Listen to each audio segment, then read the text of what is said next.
Bien-aimés dans le Seigneur, bonjour. Nous sommes encore ensemble aujourd'hui pour la 313e publication, celle de l'avant-dernier dimanche de l'année 2024. C'est une grâce et nous devons ensemble magnifier le Seigneur, louer Dieu Tout-Puissant qui a permis cela. Et comme nous sommes des enfants de Dieu, et nous devons magnifier notre Seigneur et notre humilité est la chose recherchée en toutes choses. Et c'est pourquoi ce thème nous est donné aujourd'hui et est intitulé « Il élève les humbles ». Dieu élève les humbles pour mieux vous servir. Les textes de Michée, chapitre 5, versets 1 à 5, et de l'évangile de Jésus-Christ selon Luc, chapitre 1, versets 46 à 55, nous permettront de mieux comprendre ce que cela comporte, ce que cela peut signifier. Et c'était. Alors, nous partirons de l'explication de ce thème au commentaire des deux textes pour finir avec le cantique, comme d'habitude. Puisse l'Esprit Saint, l'Esprit de Dieu, être avec nous et nous conduire dans cette activité. Au nom de Jésus-Christ. Amen. Il élève les humbles. Bien-aimés dans le Seigneur, l'importance de l'humilité vient du fait qu'elle appartient au caractère même de Dieu. L'humilité vient de Dieu même. Lui qui s'est abaissé pour servir ses propres créatures. L'humilité précède toujours la gloire, comme il est écrit dans Proverbe chapitre 15, verset 33, chapitre 18, verset 12. Et les bénédictions de Dieu sont toujours déversées sur celui qui possède ces qualités. Dieu accorde toujours la grâce aux humbles qui placent leur confiance en lui. Ils sont comblés, ne manquent de rien et expriment leur reconnaissance au Seigneur pour tout ce qu'ils obtiennent par la prière. Les orgueilleux refusent de dépendre de Dieu et de se soumettre à lui. C'est pourquoi Dieu résiste aux orgueilleux, mais il fait grâce aux humbles. Les réussites que nous vivons ne doivent pas nous amener à nous enorgueillir de ce que nous sommes et de ce que nous possédons. Nous ne pouvons rien par nous-mêmes, par nos propres forces. Soumettez-vous donc à Dieu.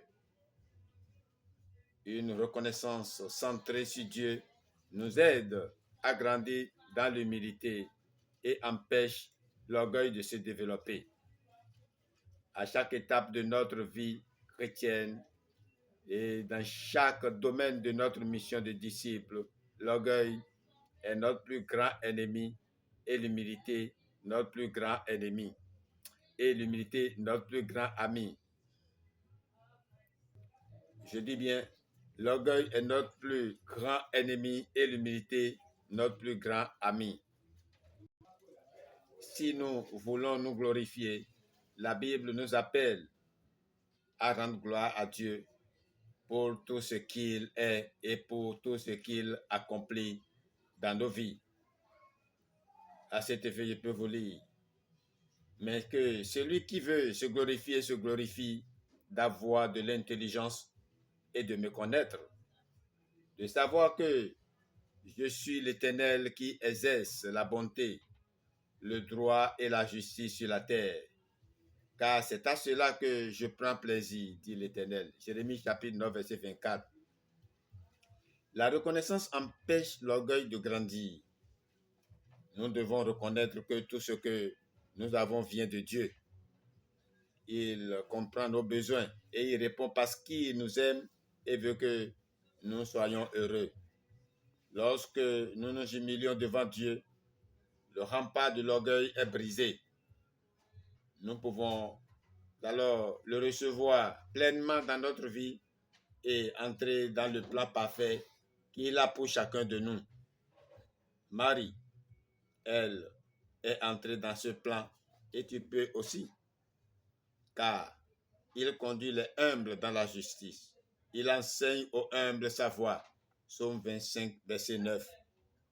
Nous pouvons remercier les gens pour les choses qu'ils font et pour ce qu'ils sont. C'est une chose importante et qui les encourage. Mais nous devons remercier Dieu pour cette personne et la manière dont il a agi envers elle. La reconnaissance est une marque de croyant et je vous invite à vous approprier ce passage du prophète. On t'a fait connaître, ô homme, ce qui est bien.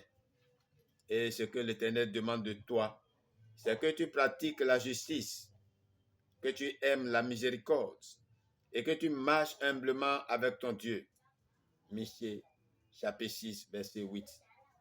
C'est avec ces versets que nous abordons les commentaires pour mieux t'enseigner ce que cela comporte, ce terme d'humilité.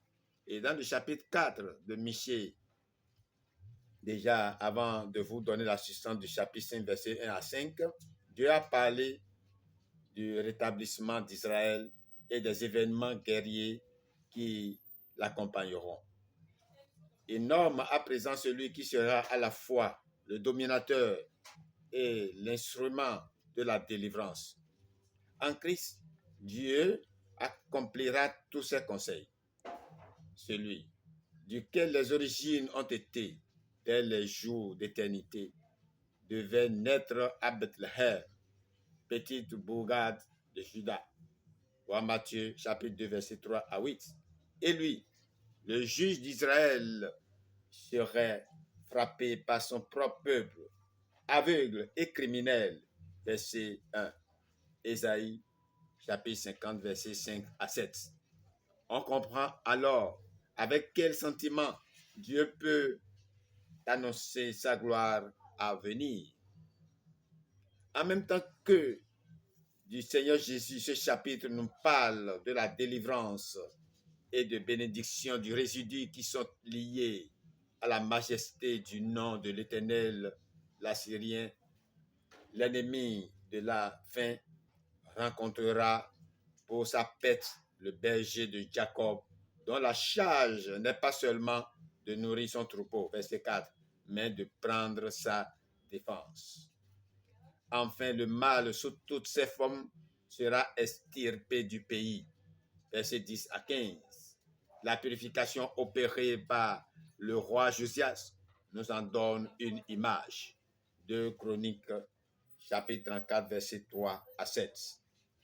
De Luc, chapitre 1, verset 46 à 55, nous retenons que tout ce qui précède, tout ce qui vient après.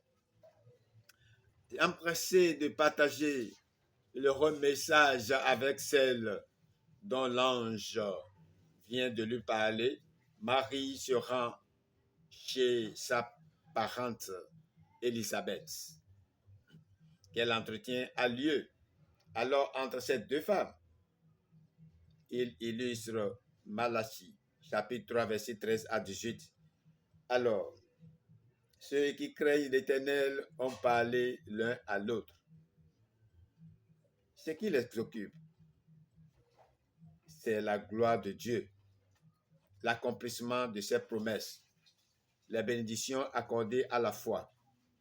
Avons-nous de tels sujets de conversation lorsque nous nous rencontrons entre enfants de Dieu? C'est très important qu'à notre rencontre, nous puissions appesantir nos conversations sur ces sujets. Bienheureuse est celle qui a cru, s'écrie Élisabeth. Et Marie répond, mon esprit s'est réjoui en Dieu mon sauveur. Verset 47. Voilà qui suffit à prouver que Marie n'a pas été sauvée autrement que par la foi. Pécheresse, elle avait besoin, comme tous les hommes, du sauveur qui allait naître d'elle. Elle ajoute, il a regardé l'humble état de son esclave. Verset 48.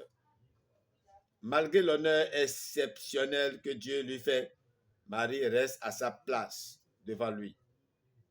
Que penserait-elle du culte dont elle est devenue l'objet dans la chrétienté? Il a envoyé les riches avides. Dieu ne renvoie avides que ceux qui sont remplis d'eux-mêmes. Remarquons combien le beau cantique de Marie ressemble à celui de Anne. 1 Samuel, chapitre 2, versets 1 à 11. Et c'est avec ce cantique, cette humilité dont Marie est même la représentante au sein de la christianité, vraiment de l'actualité encore chez ceux qui craignent l'Éternel. Nous devons emprunter les mêmes voies, nous devons suivre les mêmes caractères que Christ aussi nous a montré. C'est très important pour le chrétien que nous sommes, parce que nous avons tous ces privilèges. Nous avons tout le pouvoir de le démontrer, de le montrer à la face du monde. Et c'est à cela que nous sommes appelés à travers ce thème. Il est important que nous fassions de la même manière que Marie en son temps. Son nom est partout aujourd'hui sur toutes les lèvres et est chanté partout comme Jésus-Christ. Que ce caractère nous accompagne. Et c'est pourquoi nous avons choisi ce cantique, notre Dieu de l'éternité, pour accompagner cette activité. Le cantique numéro 143. Oui, nous devons être humbles pour être élevés. N'oubliez pas que l'humilité précède la gloire. À ces mots, je ne peux que vous souhaiter d'agréables moments en compagnie de la parole de Dieu et la protection divine de Dieu pour le peu de temps qui reste à traverser pour atteindre l'année 2025. Et vous le verrez, vous qui suivez ces enseignements, vous qui m'écoutez en ce moment précis, vous qui avez cherché à comprendre, vous avez déjà traversé 2024 au nom de Jésus-Christ. Amen. Votre bien-aimé, le spécial apôtre Ngbo Denakbo Ignace, des églises des Chrétiens Séraphins. Je vous remercie pour d'autres enseignements à venir au nom de Jésus-Christ. Amen.